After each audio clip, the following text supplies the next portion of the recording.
The morning I discovered $30,000 missing from under my mattress, I learned that being the family's provider doesn't guarantee their respect or their honesty. My name is Giovanni. I'm 29, and until recently, I lived with my parents and younger sister in a modest house on the edge of town.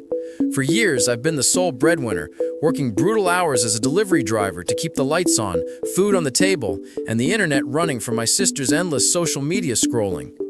My parents, Roberto and Margarita, both claim they're too old to work at 58. Dad spends his days glued to the television or playing cards with friends. Mom divides her time between cooking and chatting with neighbors. Neither has held a job in years. Then there's Christina, my 25-year-old sister, the golden child who can do no wrong. She's never worked a day in her life, and my parents see no reason she should start. They call her too young or say she'll find her path eventually. Meanwhile, I exhaust myself so we can all survive. Everything changed one April evening when I dragged myself home after a 12-hour shift. My feet throbbed, my back screamed, and all I wanted was to collapse on the couch. Instead, Christina burst into the room, practically glowing.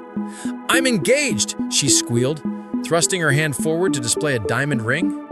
My parents erupted in celebration. Mom sobbed with happiness while Dad kissed Christina's forehead, calling it the year's greatest news. I managed a weak smile, but my stomach churned. I knew immediately this would become my problem.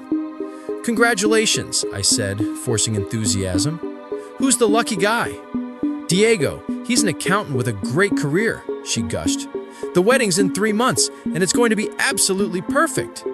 My parents continued their praise while I sipped water, hoping the conversation would end. Then Christina dropped the bomb. "Diego's covering half the costs, but we need another $10,000 for my portion.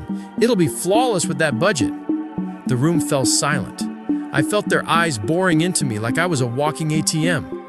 Mom spoke first. "Giovanni, you've always been our rock. Surely you can help your sister, right?" I froze. My salary barely handled monthly expenses. Any savings I managed went toward emergencies. I didn't have $10,000 lying around. "Mom, I don't have that kind of money," I said carefully. "Everything I make goes to household bills. Where would I find those funds?" Dad's expression hardened. "What do you mean you don't have it? You work constantly. You must have savings. Don't be selfish. Just sister's wedding." My blood boiled. "Selfish? I cover electric, water, groceries, everything. Who keeps this household running? And now you expect me to conjure money from thin air? Why doesn't Christina get a job?" Christina looked mortally offended, as though I'd suggested something unspeakable. Mom clutched her chest dramatically. "How